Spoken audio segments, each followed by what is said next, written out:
Baka matapos ang inyong buhay sa gagawin mo. Ah! Alam ko na! Tama! Ang tawag doon ay sign stealing! Ha? Naalala mo na? Ang tungkol doon? Ang galing mo! Naalala ko na! Kitam! Sigurado kayo, ito na ang inyong katapusan! Muna kayo! Hey! Ay! Ano? Ang pader. Sinira nila ang pader para makatakas. Pinangabulin ko.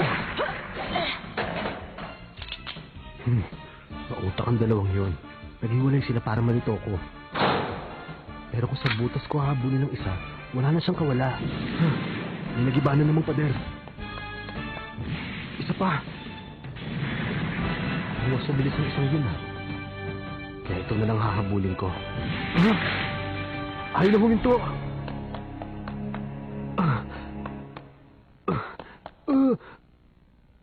Nasaan na siya? Nagtago na naman siya ng gamit ng Zetsu. Kiluwa! Nandiyan ka ba? Oo, nandito ako! Saan kaya siya dumaan palabas? Tama. Ang tunog ng huling pader na nawawasak ay hindi totoo. Sinira niya lang yung pader, tapos hinintayin niya akong dumaan bago siya lumabas doon sa kabilang pintuan. Kailangan na natin magpakita para tapusin siya!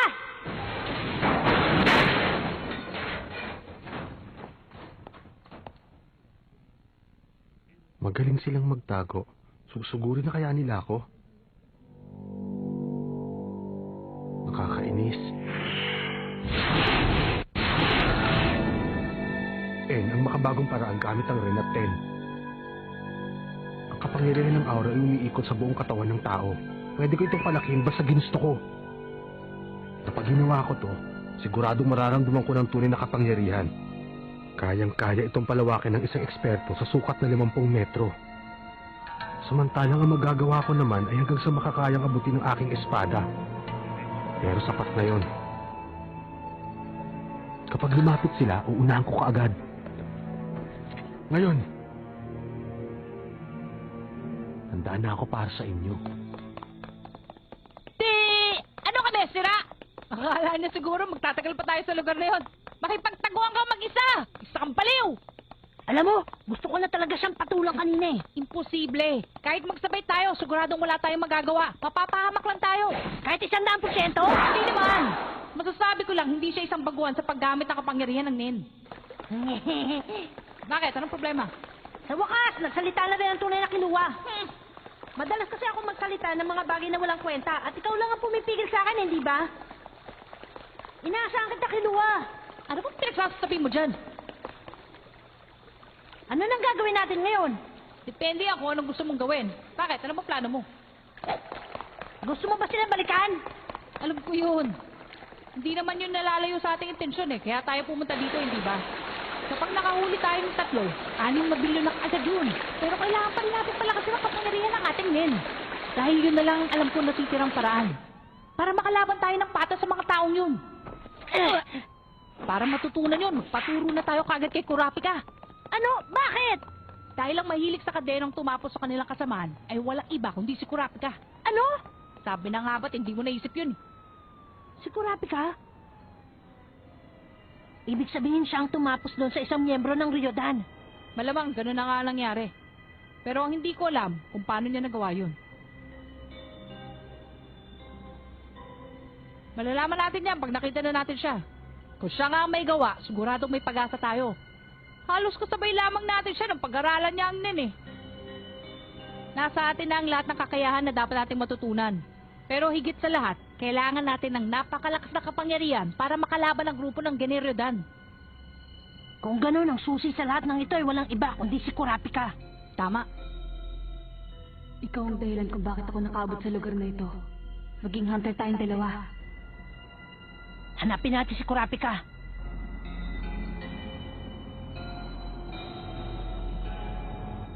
Siguro naman ay nandito na tayong lahat.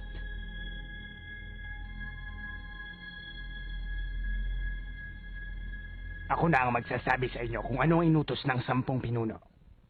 Ipinatatapos nila sa atin ang lahat ng miyembro ng Geniryodan. Maaari silang magpakita sa subastahang magaganap mamaya. Kailangan yung magbantay at tapusin ang makikitang miyembro ng Ryodan Dapat kayong mag-ingat dahil matinik ang grupong makakaharap natin. Kung paanong pagbabantay at pag-atake ang gagawin ay bahala na kayong dumiskarte. Basta ang mahalaga ay magawa nyo kung ano man ang pinag-uutos namin. Kung meron kayong kakailanganin, sabihin nyo agad sa akin. Ibigay niyo sa akin ang buong mapa ng gusaling pagdarausan. Hindi lang yun. Mas makakabuti rin kung ibibigay nyo lang sa amin ang blueprint ng lugar na yon. Gumawa na rin tayo ng codename para sa pag-uusap. Gumamit tayo ng kulay. Dilaw ang sa akin. Para naman tayo mga bata niyan. Ha? May sinasabi ka ba? Anong gusto nyo? Silva. Ako naman ay Zeno. Silver at Zeno. Zeno? Meron ba ganong kulay? Wala, dahil yun ang mga tunay namin pangalan. Ayos lang kung tawagin niyo ako sa pangalan ko. Pero hindi kami tatanggap ng utos mula sa inyo. Gagawin namin ang gusto namin. Silva at Zeno? Kayo ang nagmula sa pamilya na Zordik. Tama ang sinabi mo. Ano? Ang pamilya ng Zordik? Wala pa nakakakita sa kanila. Sila ang alamat. Wala pang nakakakita. Hindi naman kami gatago nagbabalat kayo ah. Kung gano'n, ang Zordik pala hindi lang basta codename, kundi totoo niyong pangalan. Tama ka. Gusto niyo ba bigyan ko kayo ng calling card? Nandiyan na ang mga address at telepono. Kapag nagkakaroon ka ng problema, tawagan mo ako. Babawasan ko kayo ng 30%. Ha? Silang pamilya ni Kilua. Kaya pala, nararamdaman ko silang pinakamalakas sa lahat ng naririto. Hindi naman malayo ang kanilang agwat bilang tagapaslang, pero dapat nilang maintindihan ang pagkakaiba ng kanilang kakayahan. Kinakabahan na tuloy sila. Ang makakatapat lamang ay ang dalawang ito. Hindi na mahalaga kung anong magiging tawagan natin. Total, hindi na tayo mag-uusap. Magkanya-kanya na lang tayo sa paggawa ng trabahong ito. Sang-ayon ako dyan. Lahat tayo magkakaisa ang paraan at prinsipyo. Kaya gagawin ko lang ang gusto ko. Pero ang kalaban natin ay Ryodan. Delikado kung maghihiwalay-hiwalay tayo. Para hindi tayo mapahamak dito, kailangan natin tulungan ng isa't isa. Magtutulungan tayo. Ikaw, anong masasabi mo sa plano niya? Teka, sandali. Nakakalito kung magtutulungan tayo na hindi mag-iingat. Kung meron mang mangangailangan ng tulong, mabuti pang gamitin nyo na lang ang mga tao ng komunidad. Makababawas ng problema kung gagalaw tayo na nag-iisa. Hindi ko kailangan ng kasama. 4 laban sa 5. Ayos na. Kung gusto niyo ng kagrupo, magsama-sama kayo. Tama ang sinabi niya. Ika-9 ng gabi magsisimula ang subastahan. Oo. Sasamahan namin kayo papunta sa gusali.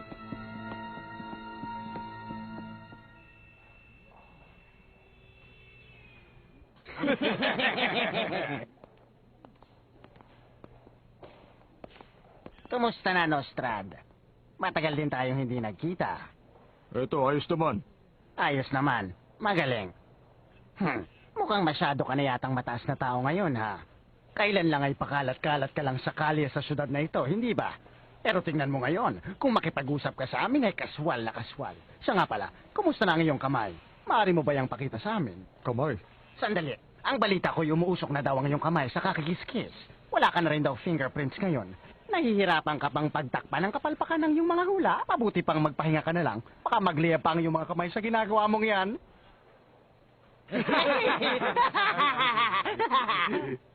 Hindi bagay sa isang lalaki ang maging inggitero.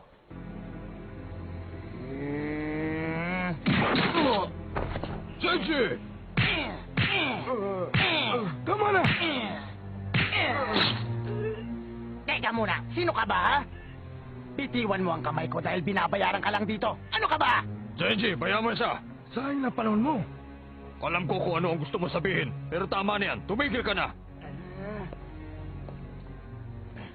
Wala nang re-respeto sa mga taong tulad mo.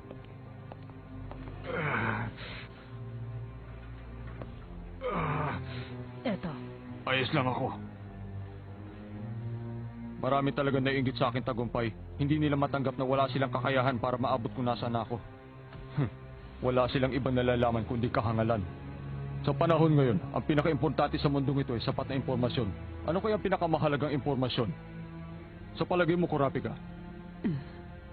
ang nagkakatotoong hula sa darating na panahon. Kung mahuhulaan mo ang mangyayari sa kinabukasan, pwede mo pagharian ang mundong ito. Sa palagay ko'y hindi lang panaginip ang mapabilang sa 10 pinuno ng komunidad sa darating na panahon. Gagawin ko ang aking makakaya para lang maabot ang pangarap na yan. Wala na akong pakialam kahit sino pa sa kanilang humarang sa gagawin ko. Kurapika, ano? handa akong magbayad sa iyo ng kahit gaano kalaking pabuya. Umaasa ako sa kakayahan mo para sa trabahong ito.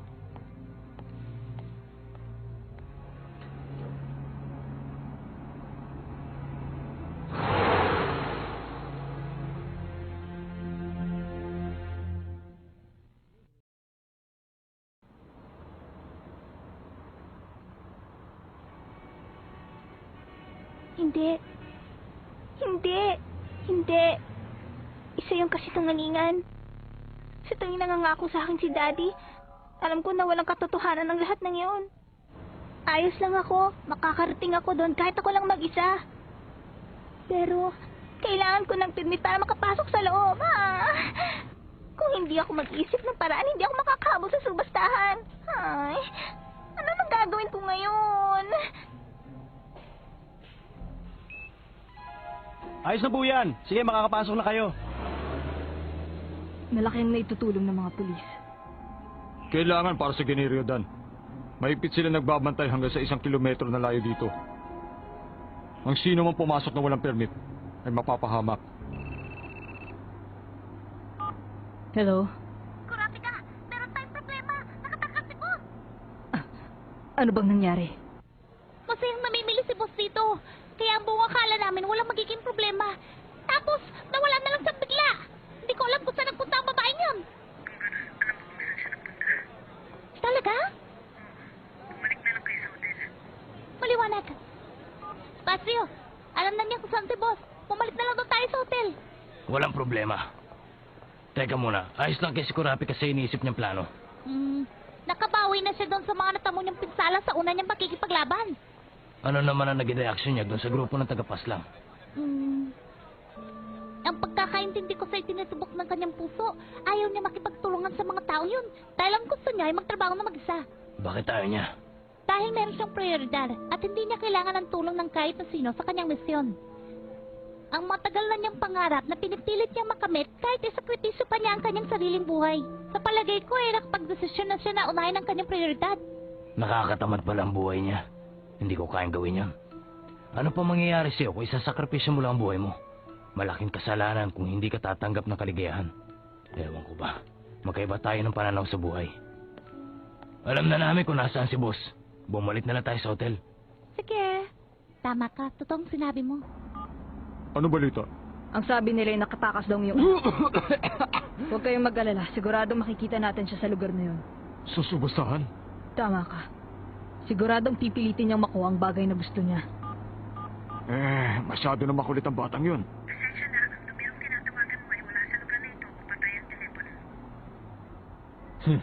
Pinatay niya ang telepono. Pero hindi siya makakapasok. Hindi siya papapasukin sa loob na walang dalang permit. Ako ito, si Light Nostrad. May papasabi lang ako sa lahat ng pulis na nagbabantay sa lugar na yan. Kapag may nakita silang batang babae na may edad na 17 hanggang 18 at walang dalang permit, dalhin nila sa ligtas na lugar. Anak ko yun. Wow! Sa ilalim ng lugar nito makikita natin ang subastahan. Maraming salamat. Ang akala ko hindi na ako makakarating dito. Walang ano man yun. Kaya ako lang ginawa ang bagay na ito, masyadong mabait sa akin ng iyong ama. Sikreto natin to sa kanya, ha? Siyempre, alam kong bagay na yan. Meron pa pala tayong oras bago magsimula ang subastahan. Pumunta tayo doon. Magpahinga muna tayo. O, sige! Cheers! Ang sarap! Ang totoo niyan ay pagod na pagod ako sa kakatakbo. Ganun ba talaga kahirap? Oo! Lagi na lang may gwardiya sa paligid ko. Hindi tuloy ako makahinga. Alam mo, tinakasan ko pa yung mga nagbabantay sa akin para lang makarating dito. Talaga? Anong ginawa mo para makatakas doon sa mga nagbabantay sa'yo? Anong ginawa ko? Namili muna ako ng maraming damit bago ko sila tinakasan. Habang namimili, kinuha ko yung mga damit na pwedeng magamit sa pagbabalat kayo. Nagpalit ako sa dressing room tapos paglabas, sumabay ako sa mga maraming babae. Mabutit hindi ka nahuli. Oo, nakakatuwa talaga. Siya nga pala. Balita ko'y mahusay ka raw manghula. Sino nga bang nagsabi sa akin nun? Mahusay ako dyan. Sikat na tao mga nagpapahula sa akin. Gaano kadalas nagkakatotoo ang mga hula mo? Ang balita ko, hindi pa raw ako nagkakamali. Hindi nagkakamali. Paano mo ginagawa ang panghuhula? Ang tawag doon ay mahiwagang sulat. Sumusulat na isa ang aking kamay. Talaga? Nakakatuwa naman yon. Teka, pwede mo bang sabihin ang kapalaran ko? Sige. Kurora Lucifer? Ano? 26 na taon? Mas matanda ka pa para sa akin? Nasa itsura ba? Wala! Mukha kang bata, pero kakaibang pangalan mo. Pero ang tawag sa akin ng mga kaibigan ko ay Pinuno. Bakit ka tinatawag na Pinuno? Mas nakakatawa naman yata yung tawag nila sa'yo.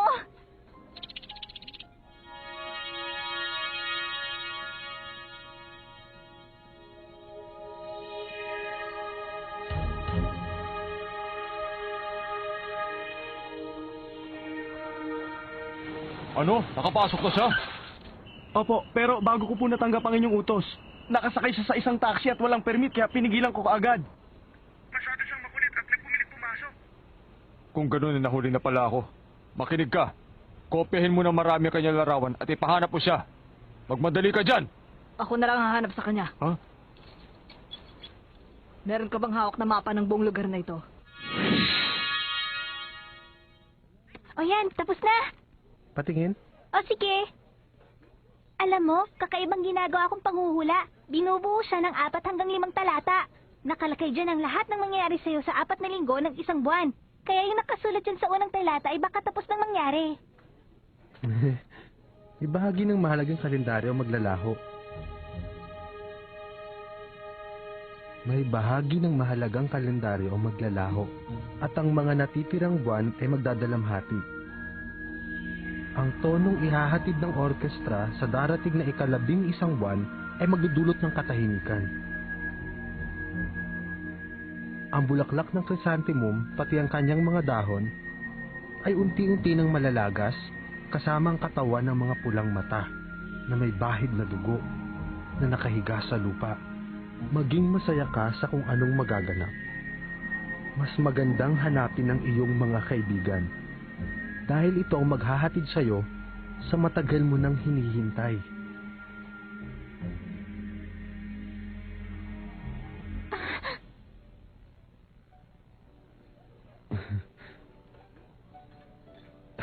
Ang galing naman ng ginawa mong panghuhula. Totoo yun. Kung gusto mo, tingnan mo. Hindi, ayoko! Alam mo, hindi ko tinitignan ang mga hula ko. Baka kasi hindi magkatotoo kapag tinignan ko. Kaya wag na lang. Naiintindihan kita. Teka, sandali lang. Ngayon lang ako nakakita ng lalaking umiiyak. Bumibilis ang tibok ng puso ko.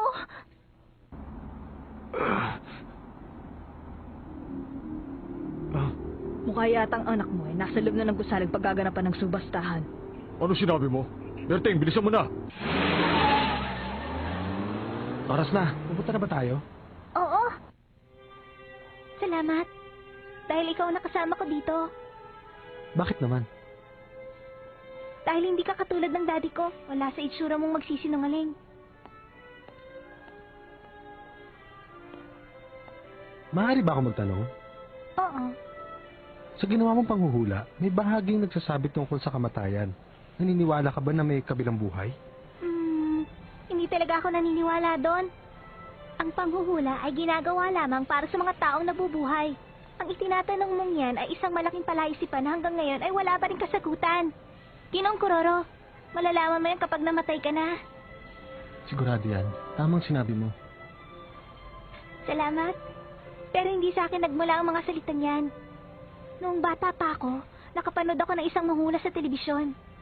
Meron daw ng huhula para mabigyan ng kaligayaan ng mga tao nagsusumikap sa kanilang buhay. Pero iba ang pananaw ko, kaya masama namang sinasabi ko sa kanila. Nang sa ganon, pilit na maiwasan ng mga tao ang masamang mangyayari sa kanilang hinaharap. Kapag bumalik yung mga tao at nagpasalamat sila sa akin, tuwang-tuwa ako.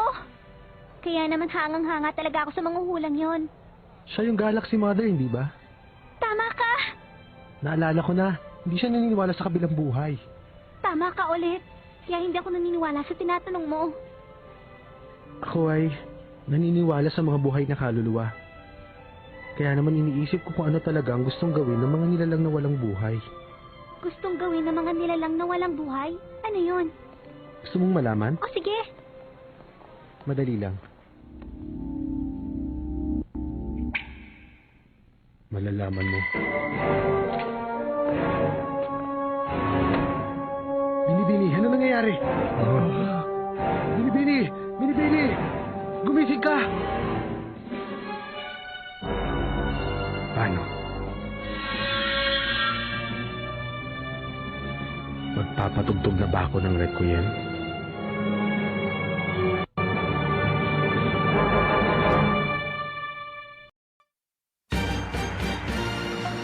Bullets are flying everywhere. Yorkview has turned into a war zone. Next time on Hunter x Hunter. Spider Rendezvous, Zoldyck Family, Final Battle, Kurapika. Kurapika!